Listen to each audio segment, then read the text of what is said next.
Log on, tune in, find out. Another good idea from Cambridge. It's my great pleasure to introduce this morning Julian Hunt from all over the place. University College London, I suppose, is the official position, or House of Lords, possibly. On what sounds like a very wide-ranging talk, so it's all yours, Julian. Well, I'm a fluid dynamicist, but I learnt sort of fascinating ways in which fluid mechanics connected up to weather and climate. I learnt a lot from colleagues in that office, and Peter, and I've switched on my switch, and Mike Cullen was one of the people who told me a few things at the Met Office, and Peter Cox, and so in the last year or two, really, we've been having some conferences and with colleagues, particularly from Asia, from India, China, who've been looking at these big changes. And I've also been talking with people in France about some of the change patterns that we shall receive. And in a way, some people are kind of, maybe focusing on these changes or identifying them in a way that slightly more cautious scientists in the West are not. The first thing I want to talk about is different types of change. I know you were using the word tipping points, but some of which I think it's useful to distinguish them. There are significant changes maybe happening with climate, and can happen anyway, in the sort of existing large-scale patterns. So we need to understand what the large-scale patterns are, and then if we understand them, we can maybe see how these are changing. And significant changes in large-scale patterns will have a very dramatic effect upon the impacts of climate and weather on people. The second point is really whether there may be new patterns emerging associated with significant changes in the sea surface and the land sea surface. For example, in the melting of the Arctic ice sheets, or large-scale desertification, large-scale urbanization, we may see significant new patterns, and I think that's different, and we need to understand what the sort of mechanics of that is. All of these have some impact on variations in extreme events. One of the ways in which one analyzes this, particularly if you come from my sort of way of thinking, you look at mechanisms, and some of these involve mechanisms that we think we understand, but basic research taking place in, let's say, areas of fluid flow, and very, very detailed simulations are suggesting there are mechanisms that we haven't really understood before. And all of these raise a number of questions, particularly the questions of how you communicate these changes in pattern. This summer, of course, there was the issue of the floods in Pakistan. Is it appropriate to make a comment about which I believe it is, about how these very large change switches that have took place over India were consistent with the kind of changes that might happen with climate change? That doesn't mean to say this particular event was caused by that, but I think making those parallel remarks is helpful, and indeed, as scientists, we should try and explain that. Now, this is my one slide of climate change processes, which is a very economical slide, doesn't require many volumes, and this is sort of culled, of course, from various many detailed studies. One of the points, of course, is that, as John Mitchell has, the Met Office often used to point out, that with a warmer, what have we done there?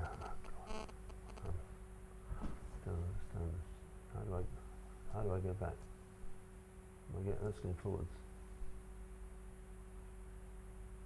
Oh God. There we go. So with a warmer atmosphere, it's generally thought to be less stable. I mean, this is a point that he's made very often.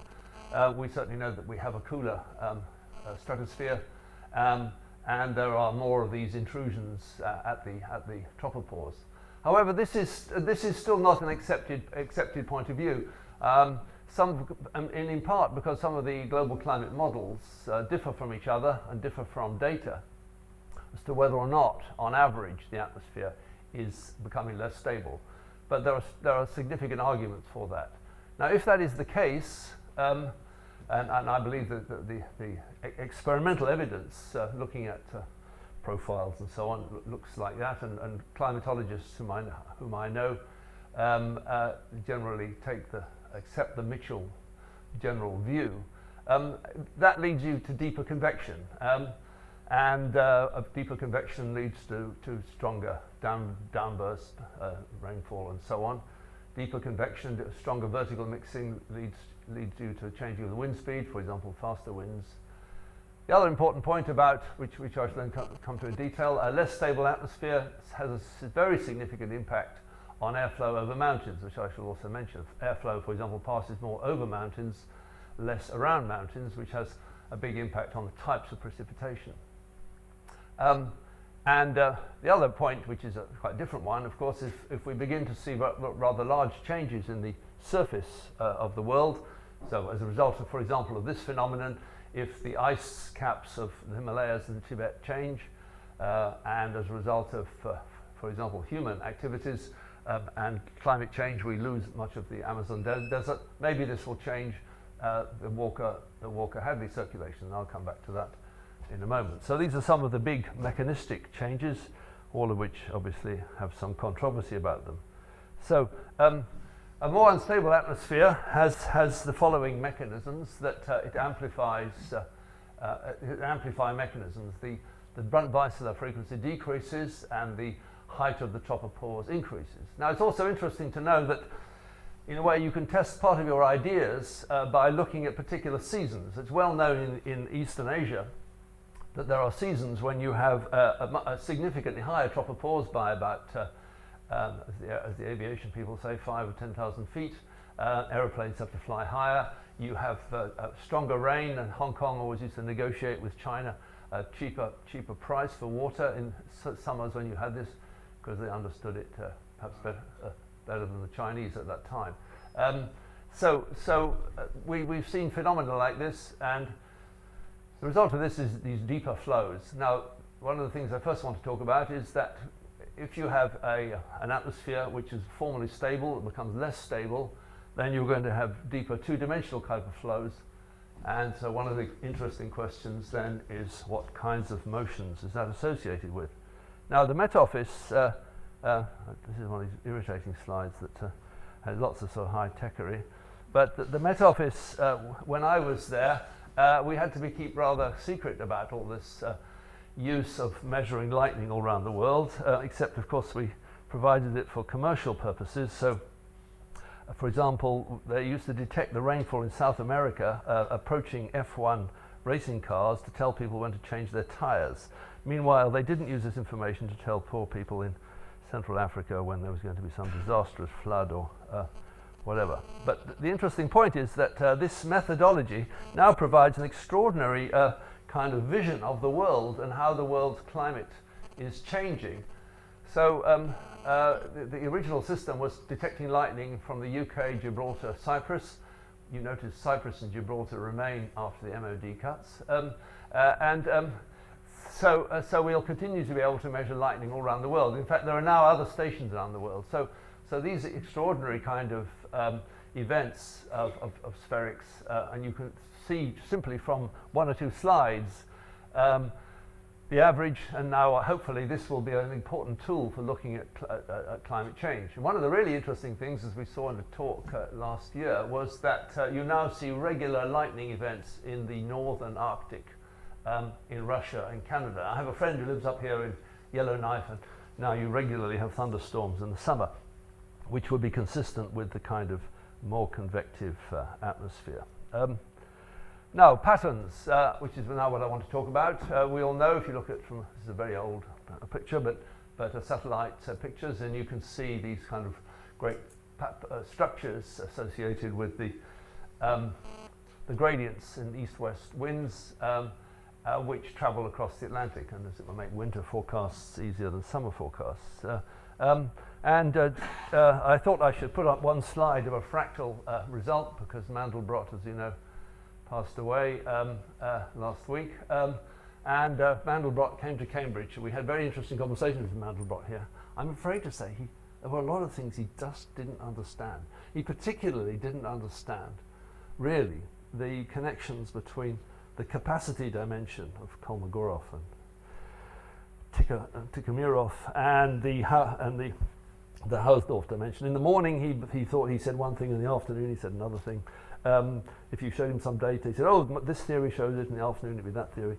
It was very difficult. And his book is full of rather strange remarks. However, he created very interesting patterns. We all know that, and he publicized the work of my great uncle Lewis Richardson. So I'm very grateful to him for that.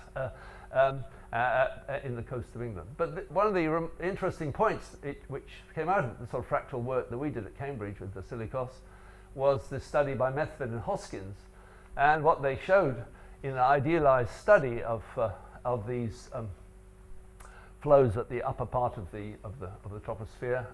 You have these rolling structures passing around the world, and what was so fascinating was that as they grew and as they moved, then the capacity dimension actually remained constant. And that is, from a mathematician's point of view, probably the best way of saying whether a pattern has the same structure and the structure continues. So that was an example then that we have these very large structures, and there was an internal sort of dynamics that keeps them having a constant structure, the sort of thing that we see. Now, the reason I mention this is because one of the first, here's the sort of diagram over here, and you see it here. One of the first things that I'm very interested in is whether understanding the way in which these large, you could say eddy structures, kind of atmospheric structures, what happens to them when they impact on some blocking event. Now, the evidence from the study of, I shall show you in a moment, of climate models by Christophe Cazou and Gouliardi in France is that these events will occur more often. Now, what do we know about those? We know that if such an event occurs, you've got flows, as it were, your westerly flows, and then in here you've got a region of a large easterly structure. Then these smaller scale structures here are distorted. And there's a famous paper by Schutz, 1983, who opening lines. I was a research student at Imperial College in the hot summer of 1976, and I wanted to understand why it was so hot and what happened. And he, as it were, in his sort of terminology, looked at this effect of blocking. In fact, everybody knows about, in three-dimensional flows, how a vortex line gets stretched, and that's the essence of the Richardson idea of the cascade. And so you can see here how these vortex lines get stretched, and you get a downscaling. But what is not so well understood is, in fact, the process of upscaling. And I know you've had some discussions about this at the Isaac Newton Institute. Well, there was a little bit of sort of reasonable mathematics that you can do on this. If you take a vortex in two-dimensional flows, or a suitably orientated vortex in three-dimensional flows, then what happens then is that the vorticity is not stretched, but by a convergence of flow, which you see in your blocking motion here, then you squash the vorticity. And if you squash a vorticity without straining it, you actually lower the velocity. So the velocity induced by this eddy is reduced. And if you do the mathematics of this, you see its actual impulse, its momentum is reduced, and its energy.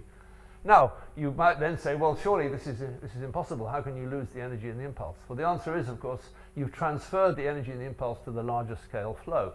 So these eddies that disappear there are actually transferring their energy to the large scale. So in fact, these eddies coming in from the west are actually strengthening the block process. Here is a lab experiment, just to show you this in sort of fluid mechanics. This is a 2D flow. It's a very thin layer of water on a slightly denser fluid, so the layer is a few millimeters, and here's the grid which is passed through this region, and then this is an experiment by Sergei Voropayev and Fernando in America, and they then introduced this small sort of blue vortex which you might think would just be diffused. But if the vortex is slightly stronger, you see that the vortex then produces this large structure. And all these structures here actually are adding to the strength of this. So this extraordinary growth. And then once you have a structure here, this is another feature of work I was lecturing on last week, which we've been studying, is the moment you have a vortex sort of sheet here, this is a barrier. And one of the sort of really important concepts in recent fluid mechanics is to understand how barriers can really separate flow on one side to the other. Polar vortex is an example. And the reason being that a barrier deflects itself in just such a way as to stop motions from one side passing through.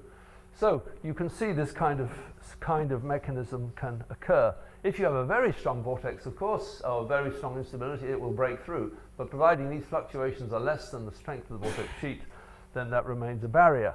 Of course, if you want to do a numerical simulation of this, then you need reasonably fine resolution to model a blocking event. And there's a very nice story in the Met Office. 1976 was a very hot summer. And every day, this was a story of Francis Hayes, every day the NWP said, tomorrow the block is over, tomorrow it'll rain. And every day the weather forecaster said rubbish, and it was another sunny day. Until finally, as you remember, the Labour government appointed a Minister of Rain, and it immediately started raining. A Minister of Drought, and immediately started raining. He was sometimes Minister of Sport, a man called Dennis Howell, if you remember the history of the 70s. Anyway, but the interesting point made by Francis Hayes was that in the 1995 hot summer, it was also a very blocking event. And every day, the weather forecast said, tomorrow will be hot, tomorrow will be hot, tomorrow. And then at some point, the forecast said it would break. So it was quite an important achievement, really, in NWP, and there are other examples of that. And it's the toughest thing of all in numerics, is to have a constant that suddenly changes. It's easy to do a thing that goes like that, but a thing that goes like that is a tough call in that business. So this is in fact the result of Kazu and Gouliardi's studies of blocks from NWP or climate change models. Now this is as I understand it, controversial, because there are a lot of discussions about when is a block not a block, and how do you classify these things. Anyway, in his paper, which is a very important paper, but it's only published in French, and even his paper in French doesn't have this beautiful graph that he showed me off his screen, which shows you that the probability of a blocking events under the sort of current situation is more or less in the last century going down like this. So the chance of a block of 16 days, 20 days, 24 days is becoming less and less likely. But the remarkable thing, and to me this is really one of the most alarming graphs in climate change kind of modeling, is that at the end of this century, we will expect to find the very significant increase in probability of longer blocking events. This is a model. This was an analysis of GCMs. How deep did they have a good stratosphere? Well, I mean, these were the IPCC graphs. I've seen results from Adam Scaife, who's obviously developing methods of GCM, that blocking climatology dramatically improved with more resolution in the stratosphere, and strongly encouraging other people to make that standard. But at this stage, I don't know if that was included. Yeah, no, I don't think it was. No. I mean, but the important point is that this graph is something you can even present to a GLA planner, and they see that this is worrying, and in a way, it's a much more communicable way of expressing the big danger. The biggest worry, about climate change in urban areas is that you will have longer periods when it will hot. The statistics presented in the UK SIP, I'm afraid, do not have this kind of information. I'm a bit worried if you did that for a model which didn't have a good blocking climatology. Well, it's probably under-predicting. I mean, from what you're saying, we're maybe under-predicting rather than over-predicting. But Well, that's what happens in these deep measures. so the sorry, there was a point I wanted to make earlier from my oh God, this is boring, isn't it? Here we are. So the other feature, of course, well, I've mentioned, deeper convection, more intense precipitation, stronger gusts, lightning, even in the Arctic. And that's, of course, that is one of the features why, again, my sort of observing friend in Yellowknife points out that we're now seeing many more of these high precipitation events, which then dissolves the frozen permafrost and with very consequent effects. The other important point is deeper convection and warmer seas, the increasing strength of hurricanes, possible occurrence in other global areas, which of course even in the 90s we saw extraordinary event in the Mediterranean, in the South Atlantic. We may have these more. But the interesting point, of course, is that whereas what I was talking about earlier was the question of eddy-strain interactions, that these eddies here can actually be strained and then they lose their momentum, transfer it to the mean flow. This kind of upscale process, and Tim Palmer, when I came here for a seminar in August, as he was commenting, the kind of merging processes associated with convective patterns getting larger and forming hurricanes is a very different kind of mechanism. It's the fact here that the eddies, it's an eddy-eddy kind of interaction in which the eddies are kind of course, entraining each other, and if one is slightly bigger than the other, then that absorbs it. But the process is, in fact, of eddy-eddy merger in a strongly rotating flow. I don't think are as well understood as the upper one, but they're pretty important. The other important point is, however, is that once you, I should have drawn this one here, is that I worked with a colleague in Arizona. If you've got sort of South America like this, in the intertropical convergence zone, the area of the world that has the largest generation of hurricanes is in fact off the southeast coast of Mexico. And there's the Bermuda High that comes down here through these mountains, and you generate all these vortices. But interestingly enough, by hitting this barrier here, and this is the point about this, is the intertropical convergence zone is another kind of barrier region where there's strong shear. These eddies here all get distorted, and their distortion process in this case actually leads therefore them to have some growth. So one of the features, of course, of climate change models or climate change processes is these critical layers may change, so that may also be another kind of mechanism that will lead to changes in these extreme events. One of the really intriguing features, of course, about hurricanes, which is research that we're actively engaged with and NCAR is engaged with, is that what we now know is that these are the regions of the world where you have the largest change of velocity over the shortest distance, maybe even less than 100 meters, going from nearly zero velocity to 50 or 100 meters per second in an extremely turbulent region. So in other words, turbulence, highly inhomogeneous turbulence, enables you to maintain these extremely sharp gradients. And in NCAR, this requires, of course, very, very fine scale resolution. And even as fine as they got, they're still finding that the interface is sharper. Now, the important point is that these structures are also strongly affected by changes in the surface temperature of the sea. I won't go into all this analysis. Now, because I wanted to show you a picture. The important point about another aspect of global warming in terms of patterns are these larger scale effects. I've already mentioned the loss of snow and ice in the Himalayas. The Chinese, again recently, there was a recent note in Nature in September. I went to China last year, and you saw these very, very widespread measurements over the Tibetan plateau, showing the way in which the ice, the cooling of the land below the ice was becoming was not penetrating so much each year, and in their long-term climate modelling, they see this progressive decrease of the whole ice cover of those areas. The other point maybe is there's going to be rising temperature of the Amazon basin in some models, and Peter Cox is an expert on this, but in some of the models that is suggested to have a significant impact, maybe 3 or 4 degrees. So the question is, if you're having much greater heating in the equatorial regions of the world, will this affect the Hadley-Walker circulation? So, Please. yes. There have been some studies. I mean, Mark Kane has done some, and Campo and Sardishmuk who tend to show that in the area of El Nino, that global warming in the warm pool would actually cause cooling in that area. Is that a contradiction with this or not? Well,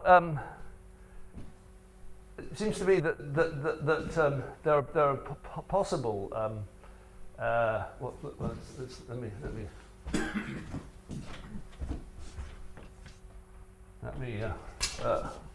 let me explain why.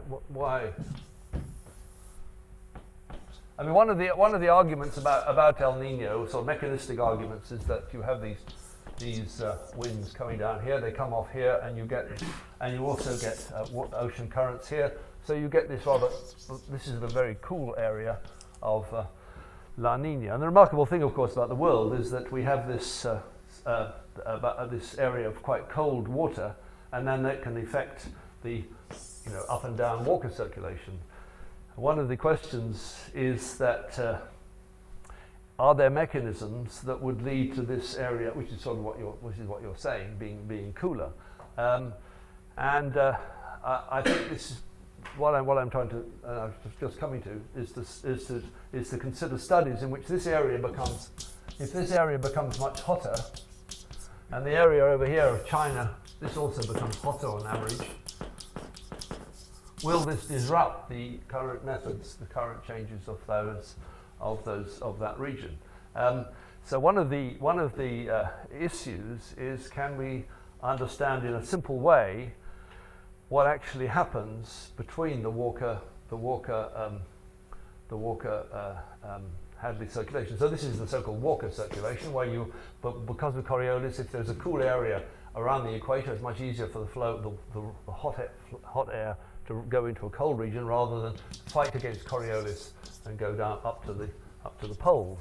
I draw the analogy of if you're on a roundabout, if you're on a carousel. Well, I'll show you the picture now. So this is all the previous experiments to sort of begin to look at the global circulation, the kind of essentially the Hadley circulation plus the instabilities were done in dishpan experiments. This is the sort of visualization. But now, and I suddenly realized that what we should be studying is something different. We should be studying asymmetric. And after you've seen this video, then maybe we can talk about your point again. Clearly, now this is now I'm going to ask the timeline here. Click.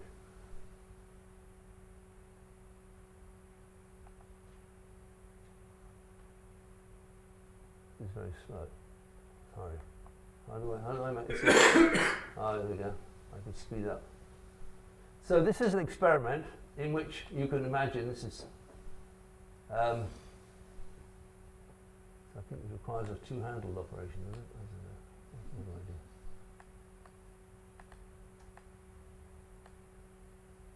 Keep going. Oh, there we go. So this is an experiment which was done by Professor Ping in Arizona, and after much encouragement, in which, as well as having a cool interior with ice and a warmer outside, what we then did was to create an asymmetric warming. So we could have been asymmetric cooling, but we did an asymmetric warming. So this area was warmer. So what we then see is that in this experiment here, we see this circulation taking place around, as it were, around the equator, because this is the equator, the outside, and the inside is the pole. And what I sort of have the notion is that if we do experiments like this and we vary the heating, or cooling of this asymmetric part, we'll be able to understand how the Walker-Hadley would change. Now, what we Problem didn't... is you've got, the equator is still got rotation, which is obviously different from yours. Yes, sure. But the point is, very simply in this experiment, there's one kind of circulation that goes up here and down further around at the same equator, and there's another circulation which is the kind of north-south circulation. But what was sort of interesting about this is that progressively you see that this asymmetric circulation begins to create this rather interesting region here in the middle, which is a rather asymmetric kind of elliptical sort of mode. And of course, it's well known that if you do these tank experiments, you generate these modes. And in fact, there was a nice talk given by Williams here in Phil Williams, was it in August when I attended, where he was looking at the results of a symmetric tank experiment, which was and was looking at how these were triggered from one mode to the other, and he was looking at the role of internal waves. But what this is showing here is that this kind of, you see this strong eddy here means that if you were to go round an equator, you would have tremendous gradients as you went round the world at a particular latitude. So, I mean, this is just the idea that we may be able to, by varying these, to understand a bit more basically these kind of processes. We should also have a varying bottom in order to look at the beta effect.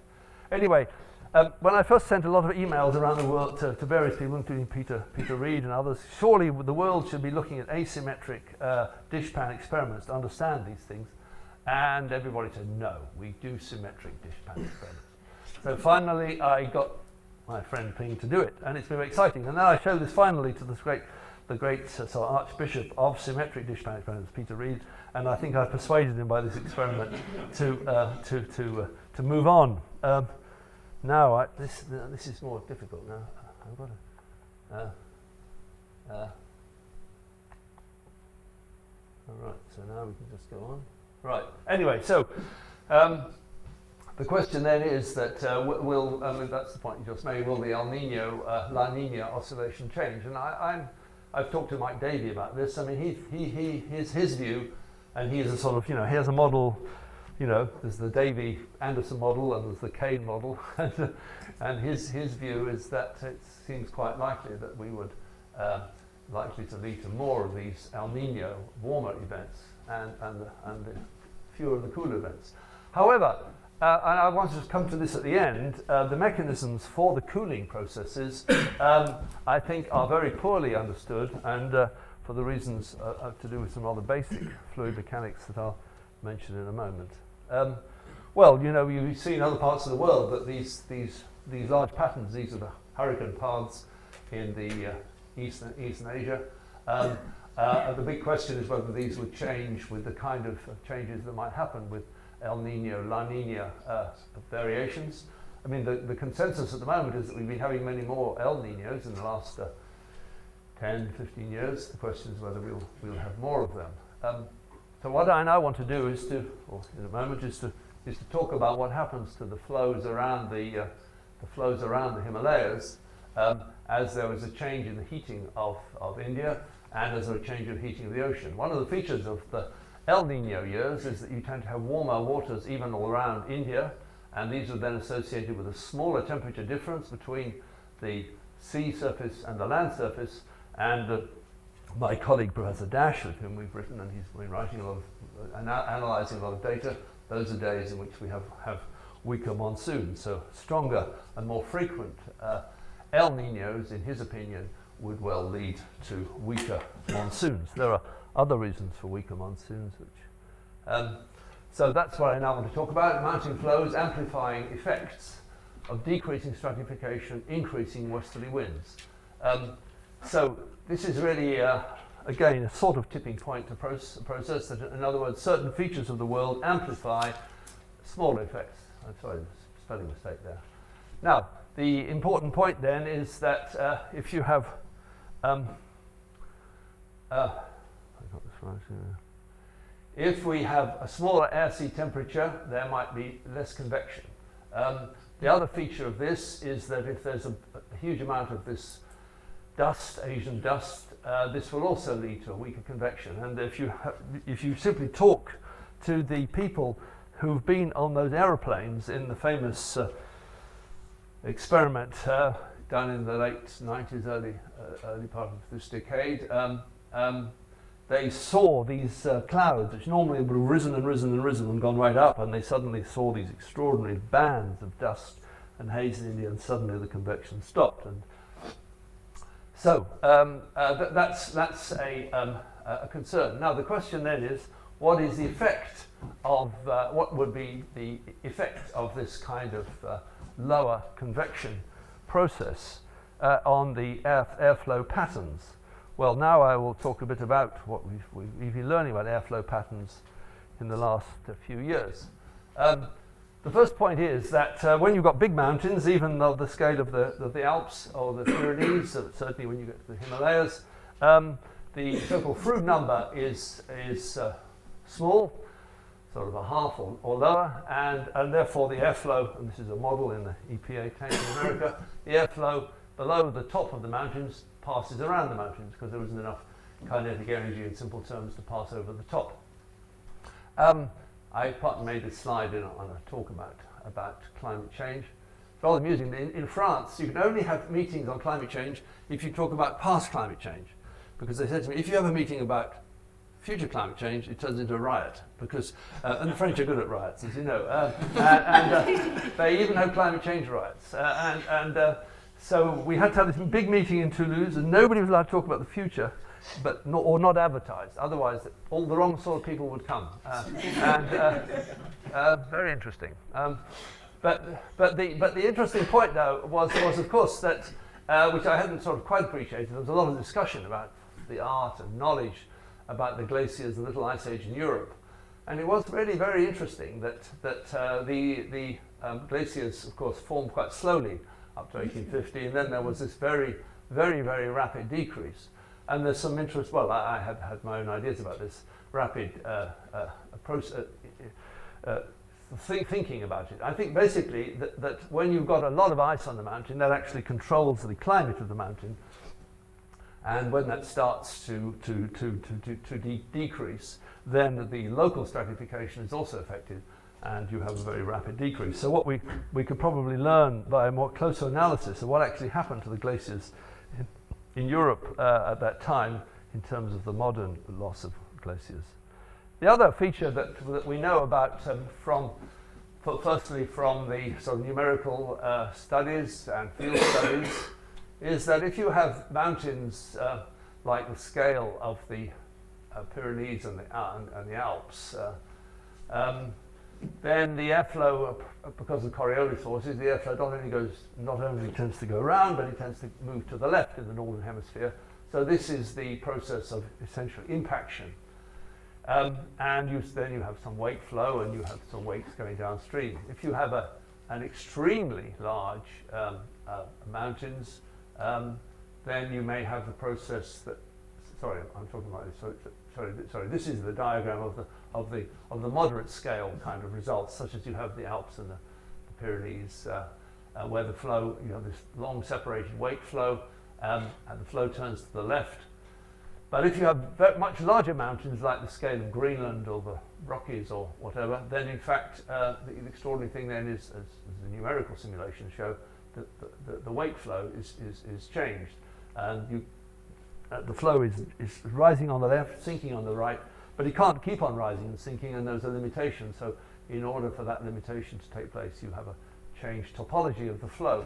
So the topology of the flow around Greenland is actually quite different to the surface flow topology around smaller scale mountains. Now, so so this is an example where this sort of work was tested, thanks to the work of my colleague Andrew Orr, who's here, where we looked at the. Now this shows you my first point about the fact that mountains can amplify the effects of changes in wind direction. So hitherto, the winds in this part of the Antarctic have generally been from the east, and an easterly flow hitting the Antarctic Peninsula in the southern hemisphere turns left. Turns right, sorry. So a flow hitting the mountains in the southern hemisphere, it turns right. As I said, in the northern hemisphere, it turns left. So over many years, thousands of years, 20,000 years, the airflow is coming largely from the east, and this was associated with the airflow pouring down the Antarctic Peninsula, and because of Coriolis, as it poured down the Antarctic Peninsula, actually it turned left, but then the flow was, so it's an accelerating flow. In the decelerating flow, when it hit these mountains, it turned right. So in turning right, it was bringing cold air from the Antarctic Peninsula all along this ice sheet, and as you know, that ice sheet remained there 20,000 years is the normal figure given. And then one day, in 1 month, in 2002, that ice sheet disappeared, all in 1 month, which nobody predicted that. But what people found then, what was the explanation, was this very considerable warming over the peninsula that's taken place over the last 30 years. This is the area of the world where the temperature has risen most rapidly of anywhere. Well, what has happened is that the airflow has been coming from the west, and predominantly now from the west and not from the east. So this is an example in which there's a switch in airflow direction, a small switch, has a very profound effect on local climate. And when the airflow comes from this side, again, it hits the mountain, it turns right. And so you're now bringing warmer air from these higher latitude airflow over the mountain. And this area has then warmed. This, of course, has led in part to the melting of the ice sheet and much warming in this area. So this is just an example of how, for example, the airflow directions are changed by these more convective atmosphere, and that would be the explanation for this. Now, as always, there is an alternative approach, a high-level approach, Susan Solomon and others. So this is our low-level approach, explanation for what's happened. But the data has become more and more convincing of these processes, and Andrew is here today. Now, what happens in India? Well, so this is a highly schematic diagram of India and the Himalayas, in case you didn't want to know. So here is India, here is the Indian Ocean, here is the typical kind of monsoon, southwesterly monsoon. Now, the interesting point here is that they hit the mountains, and I once gave a seminar on this before I didn't understood this, and I started talking about the airflow in the northern hemisphere turning left, and professor of geology at University College said, "I'm sorry, Julian, it turns right." And of course, he was quite right, because in fact, the reason why the airflow has been driven up the Himalayas is because of thermal heating. When you're accelerating the flow, you turn right, and of course, the models and the maths show that. So in principle, the flow comes up here, it doesn't go over the top, it turns to the right in the Himalayas, you have this rain. And Assam, as you know, is one of the wettest places in the world, it's where all our tea is grown, and very important. But in the year 2006, there was no records of this before. There was no rain in more than half of Assam. Many areas, it was absolutely devastation because people had planted. But what had happened that year was there was very considerable rain in the northwest, the Thar Desert, which is normally completely dry. For 50 years there'd been no rain in the summer. It was soaked, and the Indian Air Force got stuck in the mud, as some Vice Marshal explained. So why is this? Well, there are two possible reasons. One is that, in fact, I've forgotten whether that was a weaker monsoon, but if you were to have a situation in which you, for example, had stronger synoptic winds and weaker thermally driving winds, the flow would go this way rather than that way. If the airflow is, if the atmospheric stability is decreased, more flow goes over the tops of the mountains, and that also means it turns to the left. Now, there is an alternative view of this, which is by Bill Lau of NASA Goddard, who's been studying the effects of dust and chemicals in the atmosphere, and his argument is that this is also affecting the flow over the mountains. I just have to remind you, one of the really extraordinary things about the Himalayas, which is still not widely known, is the monsoon is a rather recent phenomenon, only 20 million years. Do we have a rubber here? Or Yeah, we're underneath the table in the centre, Julian, just underneath the computer. Oh, yeah, lots of them. So I mean, it's such a deep part of our Indian colleagues' kind of, cultural psychology. If you say actually that you didn't always have a monsoon, the monsoon is a rather freakish kind of thing to have, they get a bit upset. But as you know, there were these remarkable geological experiments, geological discoveries in about 1990 by England at Oxford and Molyneux in MIT.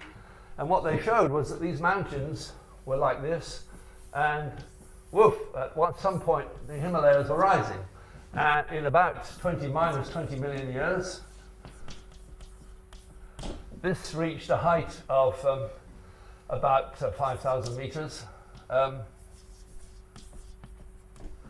then quite suddenly, at that time, so before that, you would have had, as it were, a local monsoon like you have in Africa. You obviously from the sea, warmer land. But then what happened was that quite suddenly there was a flow that went all the way from Africa to the Himalayas. And of course, at the same time, the East African highlands were rising. So it's a geological sort of coincidence. And the as it were, a fluid mechanical argument is that once this rose to that height, and this is something I really want somebody to do. You could almost do this in your kitchen, but I haven't persuaded my wife to do this kitchen experiment yet. But if you have a mountain like this, and here is your topopause, and the flow is going up here. Of course, if you're a significant fraction of the topopause, the airflow will go, and you'll get a circulation like that. But if you've got a mountain that is only like this, the airflow just goes around like that. So before 20 million years ago, I believe you probably had upslope and downslope flows here. You had local monsoons here. But then what happened was that these mountains got so high relative to the topopause, bingo, you got this remarkable effect over the whole world. Now, the point that Lau's simulations in America show is that now with your mountains, if you've now got some sort of changes to the stratification, and sometimes this disturbs this kind of flow, it may mean that more flow can go over here. And so this is a real tipping point-ish kind of phenomenon, and these are processes that we don't completely understand.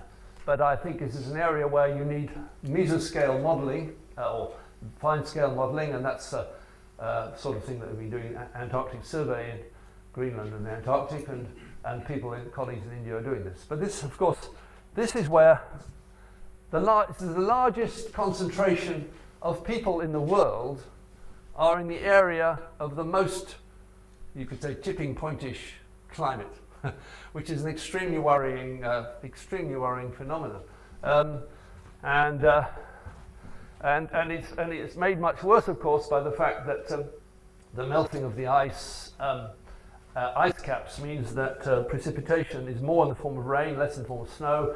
So when it rains, it all comes pouring down. So this is the sort of process. So this is the sorry, going on too long. So these are in a way, these are newish patterns, but as it were, arguably some of these patterns were seen 20 million years ago. It depends what you describe as new, of course, in this context. And of course, geologists generally regard climate change as a rather trivial activity, because in 10,000 years we'll have new things again. But so one of the two things that seems to me to be very important is the question of melting of the ice caps. How will these affect the ocean circulation? And we haven't found very much work on this so far. But one of the things this is an extremely old Met Office slide, but demonstrating the value of higher resolution and the fact that they were able to simulate the Gulf Stream. But the point I I dredged up this slide somewhere in my computer, is that the interesting point is that if this area here is covered in ice, and you've got winds in the usual sort of gyre way, then of course the Gulf Stream will generally be below the ice layer. One of the interesting points, of course, is that if how much of the wind-driven flow goes under the ice, which is not well understood, and what happens when this ice begins to melt. So we've been doing some simulations simply using the Stommel model. The Stommel model was the first one which we showed very beautifully the kind of Gulf Stream effect. And just using a sort of analytical kind of distortions of his model to look at land and ice surfaces, you can see that there will be very significant changes. And there was a paper recently in GRL showing that this is ice and this is not ice, and this is the ocean depth, showing you these gaps in the ocean depth having a big impact on the mixing processes going down into the ocean. But we were concerned, and that's, as it were, quite a sort of conventional piece of knowledge. But what is not so conventional is to try to understand on an ocean basin scale how will these kind of motions under the ice be affected by its steady melting. So, colleagues at the Centre for Polar Observational Modelling at London are doing some work on that. So I can't say much more about it than that, but there's some basic studies to be done on that. I just wanted to comment that one of course, the biggest problems continues to be clouds and inversion layers. There was, just to give you another anecdotal colleague from the Met Office, when I was head of the Met Office, there was a famous weekend in May of 1990, whatever it was, 5, that's right, and my son was 21 years old, and the Met Office said it would be a tremendously warm weekend, and we had a tent and all that kind of stuff, you know, and it was very thick stratus the entire weekend, and we had to get in heaters, you know. So I sort of rang up the forecasting office and said, you know, haven't you sent up some mini sondes to see when this stratus will break down? That was obviously not an appropriate thing to say as a chief executive. But the point was that I had been concerned for some time and doing further work on the question of so these are clouds, of the way in which the entrainment rate, the rate at which a region of mixed layer can rise, and lab experiments and computer experiments show that in fact this so-called entrainment rate, the rate at which a mixed layer varies, is extremely sensitive to the kind of profile that takes place in this layer, and it can vary by a factor of 10. And that's my point, was that in fact it's extremely. If you have a formula, which is more or less a formula in the numeric NWP, based upon local parameterization, that can be seriously wrong, which is why in these situations it's very important to use local data, for example aircraft data or boundary layer sondes.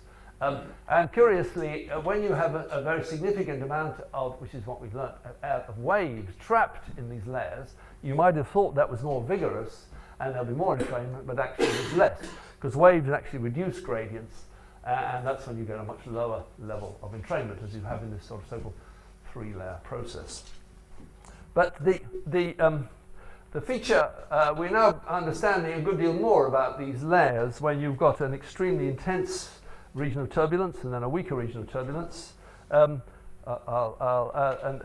What we now know is from laboratory experiments and numerical simulations is that the interface, as was speculated in the 1950s, is of a thickness, this super thin layer of the Kolmogorov scale, and inside those you have these elongated vortices.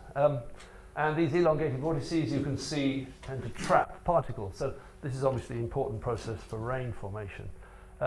If you do conditional sampling, and this is the new kind of, it's been a long time, I've been battling with people for 10, 15 years, and now we're getting more and more students of turbulence and turbulence simulations to analyze their data in terms of distances from interfaces. And then you see there is a jump in velocity here, and the vorticity is maximum at this interface. And you have a jump in the shear stress, a jump in the whereas all the previous concepts was that actually you might get a change in the gradient. So the fact that we are generating these very intense layers is actually how many of these processes are controlled. So that we're not going to be able to simulate that at that scale, so we need some theories for that. And this makes the point here that we have these thin layers, particles can pass in them, and you can have these very intense kind of swirling motions. And now, what I wanted to say was that this comes back to the El Nino problem. One of the issues about the La Nina problem, as pointed out to me by Mac Williams in his very nice work in UCLA, is that you've got the ocean and you've got the wind, and then you've got the thermocline. You've got the mixed layer, and then you've got the thermocline. And the models use a famous Mac Williams paper, and so this is nearly viscosity, and so the velocity goes sort of like this. This is the sort of U. It is a rather nice paper, because if you look at the end of the appendix, it says all the results in this paper depend on the numerical method used, but that's another point.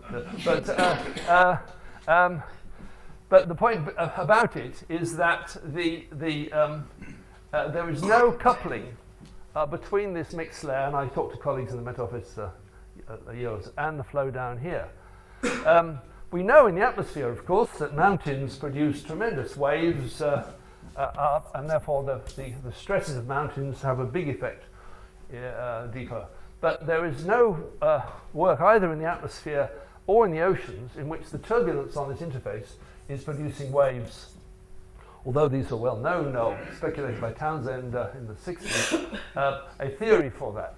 Well, now it also requires extremely high resolution data, and work done in Arizona with some thousands of parallel machines supported by the US Air Force have studied this problem. In fact, it's a stratospheric problem. You've got stratification here, which is large, and then it's smaller here. This is n squared. And you've got a jet. This is a stratospheric jet. So you've then got, this is a high-speed one with lower Richardson number, or higher Froude number, and the blue one is the lower speed. And as I show you this slide, well, let me show you the picture. So this is really rather fascinating here, that this is the one in which you've got a lower Richardson number, but stratification up here, and you've got this sharp interface. But what's interesting, and this is really a new idea, is that everybody and myself has assumed there's one interface, but it's well known that we often find double, triple interfaces, and that's a sort of total mystery. And this is not a trivial. This is a kilometre between them. So in fact, what happens is that if I've got turbulence here, it produces irrotational fluctuations here, which we've always said is not important. But the irrotational fluctuation in conjunction with a mean temperature generates vorticity. And that's why we generate a further layer of vorticity with a sharper interface. So this is what we see. I believe this actually may be the cause of the stratus problem, that it's always assumed it's a very difficult way. How is the turbulence for stratus formed? And the turbulence must be such that it doesn't mix down too much, otherwise the cloud would disappear. So I think it may well be that stratus behavior is partly related to this question of double layers on the tops of boundary layers and mixed layers. And it's really only in the last 2 or 3 years that these simulations are in such detail that you can see that. And there's some maths now that nicely shows that. But if you have a slightly higher Richardson number, then you get no sharp interface and you get waves formed. And the interesting point is that if we go back, the waves that are generated, these are the blue waves here, they have a shear stress that's sort of the order of a quarter of the peak stress. So my belief is that in fact in the ocean, and I'm told that there is talk in the Met Office of new model to do this. You've actually got, the wind is driving the surface layers, you're generating some internal waves, and this is what's driving these lower flows. So therefore, where you've got convergence, for example, on your upper flows, you're then going to get convergence on these lower flows, which are well below 100 meters, and these in turn will produce motions. So one of the big mysteries of how do you get this extraordinarily deep water coming up, being affected, is probably due to wave, maybe due to wave coupling. At the moment, as I understand it, you have, because the mechanisms are poor, you actually have to put in by data and measurements, and then you solve these equations in this region here separately rather than having a good coupling. So I think I've nearly finished now. So that's the point I was making here. So one of the things that we are trying to do now, I'm trying to do, as Peter said, I have a peripatetic life, but part of my wanderings take me to Toulouse, where we have a holiday house, so that's a good reason to go there. But they build Airbuses there, and they're all very worried about the next Airbus. Well, worried, they're working on it, and the question of the wakes of these aircraft. And at the moment, all the methods used in aeronautics, as in meteorology, diffuse interfaces too much. So is there a trick that we can do to introduce some new flow field that will have this process of keeping these surfaces sharpening? Well, the idea now is to introduce this U upside down hat. The traditional method is, you have a larger scale and then you have a smaller scale, which is done by turbulence equations, turbulence, eddy viscosities, and so on. And this is a highly diffusive process, a downscale process. So you've got to have an upscale process. So to model upscale processes, one heuristic method is simply to say a certain percentage of this is going into an upscale process here, and these upscale eddies are blocked by this barrier effect of the interface, and then you plug this hypothesized upscale eddy field back into the dynamical equations, you evolve them, and you go into an iteration. And at least from the sort of model calculations, that should keep an interface sharp, and that's absolutely what we need. And if we have sharp interfaces, we can do everything. Thank you very much.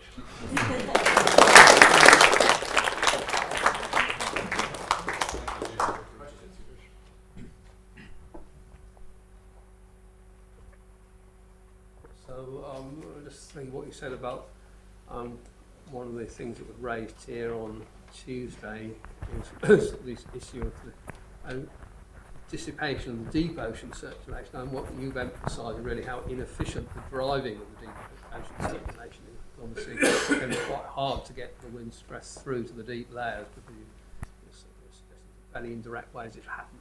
Yes, yeah, And therefore you don't actually really need much dissipation of deep ocean circulation, because the driving is so inefficient that in order to keep it steady, it doesn't actually need very much dissipation. But obviously, you want to know if it's a weak mechanism, but nevertheless how it is connected to the upper layer. It's very important to know how strong the weak mechanism is. Exactly. Yeah, that's really critical. But you've got to remember, it is actually rather weak. First thing, it's a very weak mechanism, but it's there, and it might be very sensitive to quite detailed understanding of the thermocline. Yeah, the sort of I don't know. It's quite interesting, these sort of switches between the waves and non-waves. There's a sort of seems to be a gross parameter, and using some pretty rough and ready sort of linear calculations of generating these shear stress waves, which has actually been a tricky problem in the past. Again, I think it's going to be it will not be as sensitive as that internal wave process. But anyway, we need to do a lot more on that, I think. Otherwise, at the moment, you're sort of having to sort of speculate in quite a unmechanistic way, really. Stand you all early hours of the morning. Julian, quite a lot of what you said early on was predicated on this idea that the atmosphere becomes less stable. Exactly, yes. What's the rationale for that? Well, the argument, as I said, there's the top-down argument. If you've got a cooler stratosphere, you sort of get more mixing. And the other argument, is simply that you've got thermal convection from the ground, which is stronger, against the sort of as you see in Horton's book, a tendency by radiation to produce a slightly stratified layer. So to take overnight, it's a sort of curious thing. Oh. That's a bit unstable. Tipping point now, I think. So during the night time, the atmosphere always becomes slightly more stable again by radiation. The stronger the convection is during the day, you see over urban areas, you maintain an unstable atmosphere for longer and deeper and so on.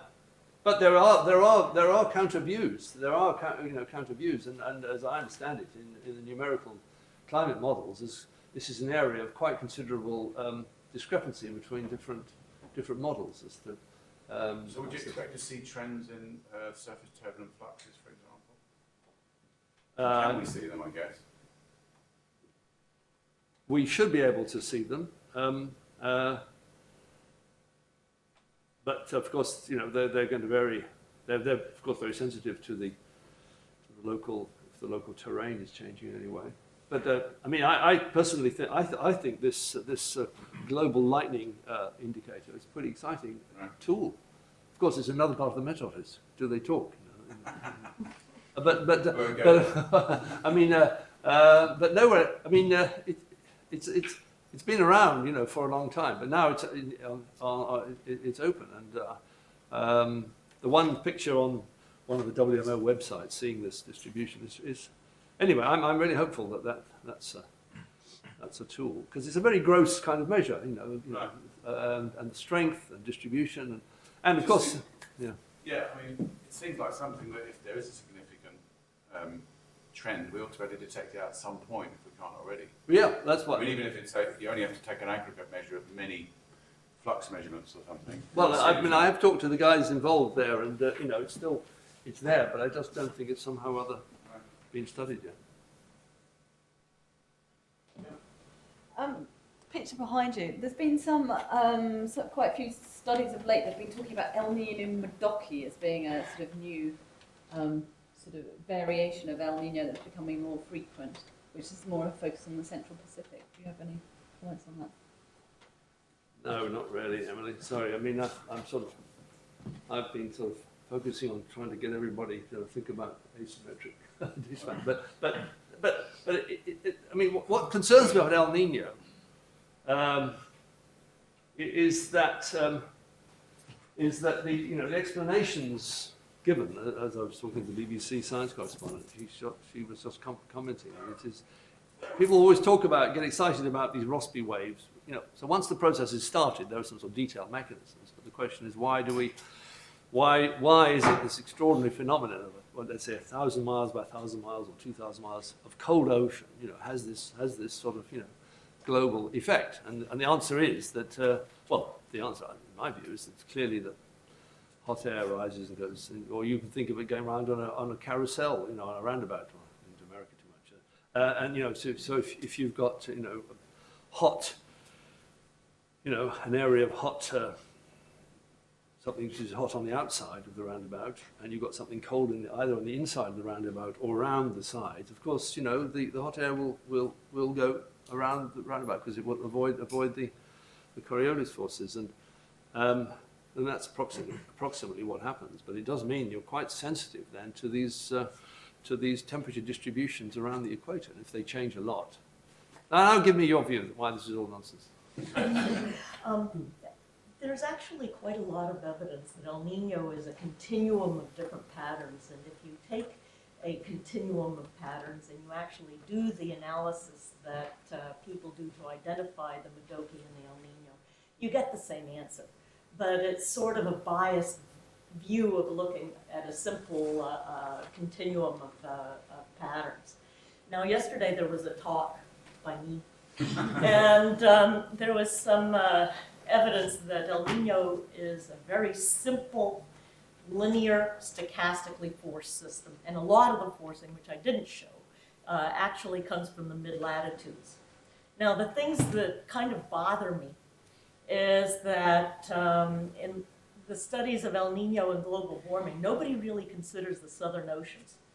And if you look at the Indian Ocean and the southern Atlantic, that's where most of the trend in the SST is. And so it seems to me that a lot of what some effort should be do would be to consider the forcing from the southern oceans and the rapidly varying increase of the SSTs.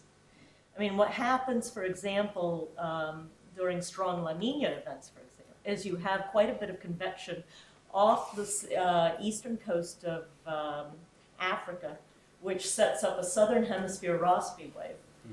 And that strengthens the trades, you know, coming up off South America, and then you kick off these Kelvin and Rossby waves, you know, that can establish a La Nina.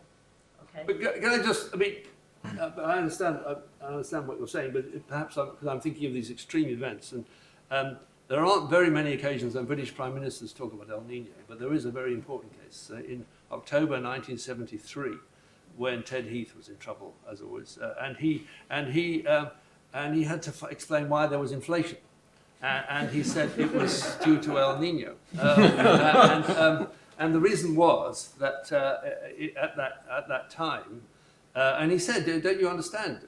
In the way he was a very didactic prime minister.